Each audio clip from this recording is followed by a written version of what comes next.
Well, Katie Porter is one of the leading gubernatorial candidates in California, and people do not realize how crazy she is. She is the epitome of a progressive Democrat, spoiled, entitled, loud, obnoxious, and unattractive. There, I said it.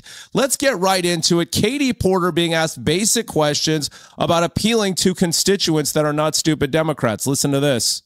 What do you say to the 40% of California voters who you'll need in order to win who voted for Trump? How would I need them in order to win, ma'am?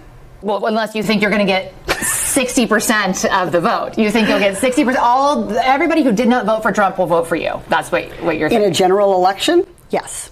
If it is me versus a Republican, I think that I will win the people who did not vote for Trump. What if it's you versus another Democrat? I don't intend that to be the case. So how do you not intend that to be the case? Are you going to ask them not to run? No, I'm saying I'm going to build the support. I have the support already in terms of name recognition. Mm-hmm. And so I'm going to do the very best I can to make sure that we get through this primary in a really strong position. But let me be clear with you. I represented Orange County. I represented a purple area. Mm-hmm. I have stood on my own 2 feet and won Republican votes before. That's not something every candidate in this race can say. If you're from a deep blue area, if you're from LA or you're from Oakland. Look at those crazy eyes, Democrats. What is it with Democrats that they cannot see that people with eyes like this are unhinged? They're rude, they're entitled, they're stupid, they're incompetent. Oh my God. Democrats see these eyes and go, ooh, can you represent me in Congress? Can you govern my state and perhaps be president? Surely you're a trustworthy person. Democrats are really stupid. Let's get on with this. Clint, you don't have an experience. But you just said you don't need those Trump voters. Well, you asked me if I needed them to win. So you don't I think feel like this is unnecessarily argumentative. What is your question? The question is the same thing I asked everybody, that this is being called the empowering voters to stop Trump's power grab. Every other candidate has answered this question. This is not correct. And I said I support it. So, and the question is, what do you say to the 40% of voters who voted for Trump? Oh, I'm happy to say that. It's the do you need them to win part that I don't understand. I'm happy to answer the question as you have it written, and I'll answer it. And we've also asked the other candidates, do you think you need any of those 40% of California voters to win? And you're saying, no, you don't. No, I'm saying I'm going to try to win every vote I can. And what I'm saying to you is that... Huh? Well, to those voters. Okay, so you... I don't want to keep doing this. I'm going to call it. Thank you. Oh! You're not going to do the interview with us? Nope, not like this. I'm not. Not with 7 follow-ups to every single question you ask. No, you're supposed to just listen to what I say and go, wow, you're so smart. Why haven't you been president yet, Katie Porter? Look at that face and that body. Oh, my gosh, guys. I'm not trying to be rude, but I mean, maybe instead of running for governor, you should just run in general, Katie Porter. I mean, this is getting out of control. Is anyone going to say anything? Why would Californians want to be governed by a crazy woman with that physique? And I'm trying to be nice here, and it sounds rude. I know it sounds rude, but geez, I don't want to look at that physique. Do you? Let's get on with this. I mean, this is just an embarrassing disaster. It shows how ill-prepared Democrats are for basic questions about governing. They just think they should be able to say, the other person is racist, the other person is sexist. Can I be governor now? And what I'm saying to you is that... Well, to those voters. Okay, so you... I don't want to keep doing this. I'm going to call it. Oh, my God. You're not going to do the interview with us? Nope, not like this. I'm not. Not with 7 follow-ups to every single question you ask. Every other candidate has answered our follow-ups. I don't care. I want to have a pleasant, positive conversation in which you ask me about every issue on this list. And if every question you're going to make up a follow-up question, then we're never going to get there. Oh. Ms. And Porter, we're just going to circle around. I am an investigative I have never reporter. had to do this before, ever. You've never had to have a conversation with to end a an reporter? interview. Okay, but every other candidate has done this.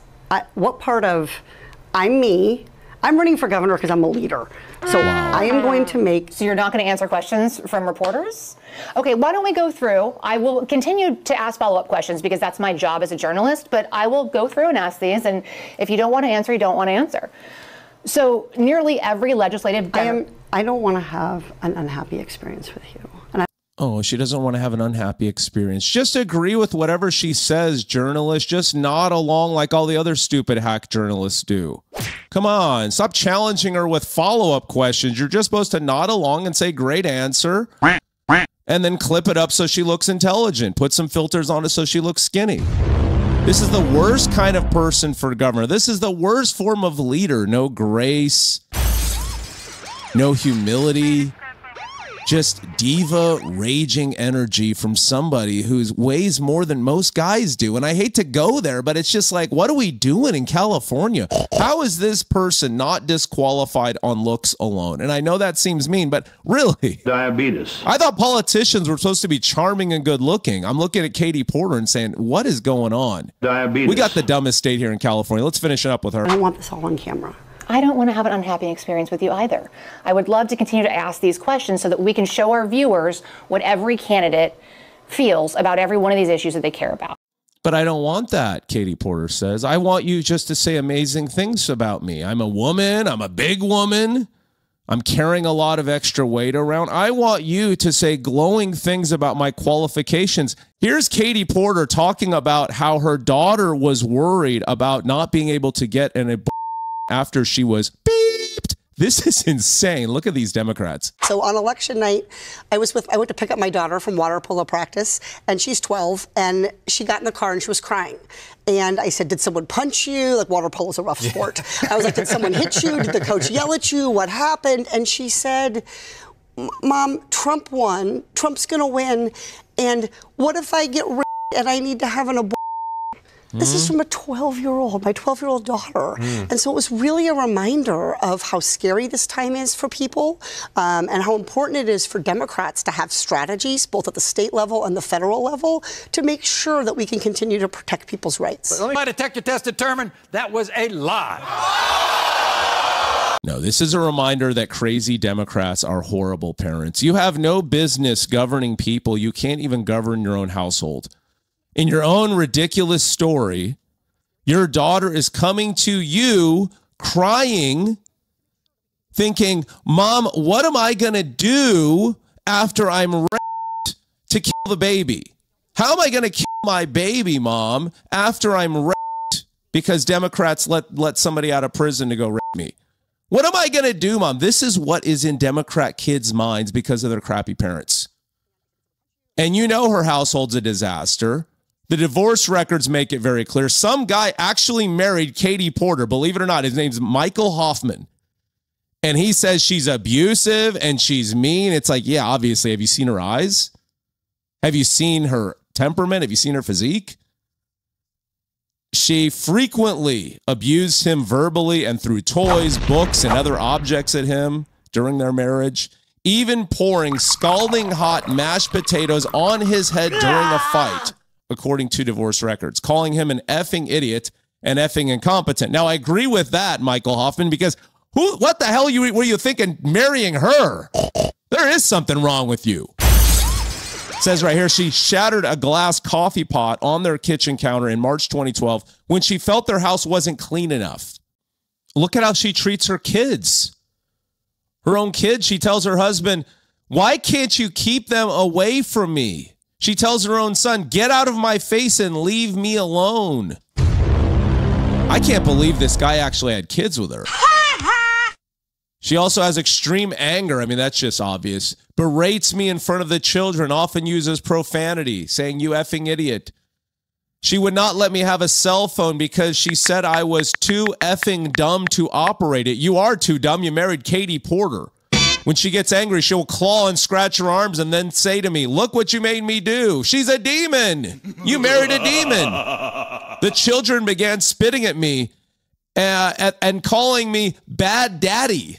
This is the example she sets. She had a problem with leaving her children with her husband. Hold up. She refused to leave, acted like a child, started brushing her teeth slowly, causing all these problems, blaming the bruise that she caused on him. Oh, wow. Can you imagine a Democrat lying constantly, being a sociopathic liar, guys? Aren't you shocked that this person is not a beacon of virtue? Katie Porter.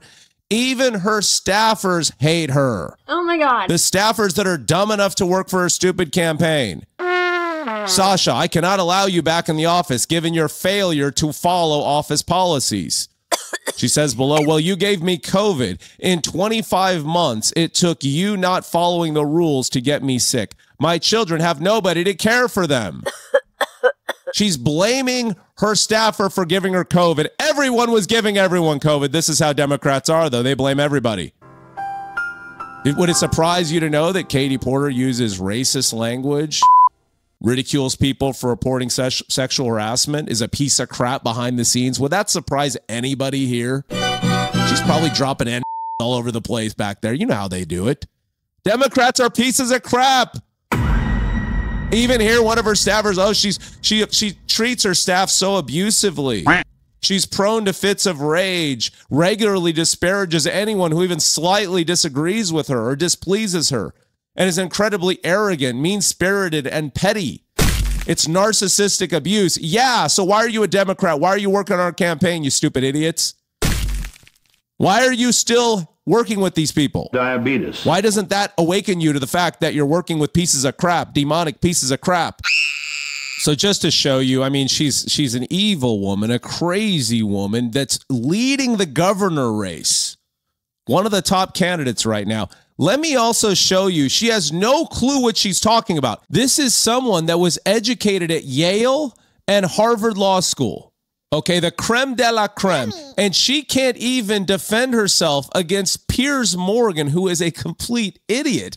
Listen to this. We should be able to have a civil debate. Nobody, including Riley Gaines, who I disagree with strongly, should feel what do you disagree with, out of interest?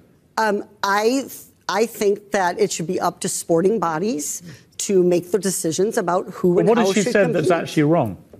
I think that what she has done is try to turn this. We talked about people, using things to kind of get likes and get clicks. That's not what she's doing. It's not? I've got no truck for Riley Gaines personally, but all I've seen her do is stand up for women's rights to fairness and equality. But she actually competed against Leah Thomas, and it was obviously unfair. Leah Thomas won one of the races in the NCAA championships by 50 seconds against a bunch of biological females who simply couldn't keep up. That cannot be right. It cannot be fair. That is something that Good job, Piers. I think our sporting bodies should be dealing with. And by the way, Riley is speaking up for herself, and that is her prerogative, and I respect her free speech. I think she's speaking up for pretty much every female athlete in the world. She can't even defend herself against Piers Morgan, who's another idiot. Piers Morgan is over here destroying her as she's talking about, I want to leave it up to the sporting bodies. I want to leave it up to the sporting bodies. All I could think of is, you have the opposite of a sporting body. I mean, you shouldn't be talking about bodies and sporting in the same sentence. Now, you know why she wants trans competing in all the women's sports? Because honestly, the men make her feel like more of a woman. This is what it's all about with Katie Porter. These are people that do not like themselves. They hate themselves. And so they just embody this evil, and they try to transfer it to everyone else. And even morons like Piers Morgan can easily score points against her because she's not used to defending her ideas against anybody. In the state of California, if you're a Democrat, you are not used to defending your ideas against everyone because most people just leave the room when you start talking. You're difficult, you're arrogant, you're entitled, you're stupid, you're everything Katie Porter represents. And even though she's a horrible mother, a horrible person to be married to, a horrible person to work for, she'll blame you for giving her COVID. She'll blame you for asking follow-up questions. She is still the leading Democrat in the governor race. This tells you everything you need to know about California. This state has absolutely no chance voting for people like her. So I hope you enjoyed this video. Please like and subscribe. Tell me what you guys think. I'll see you in the next one. Mom, Trump won. Trump's going to win. And what if I get raped and I need to have an abortion? This is from a 12-year-old, my 12-year-old daughter.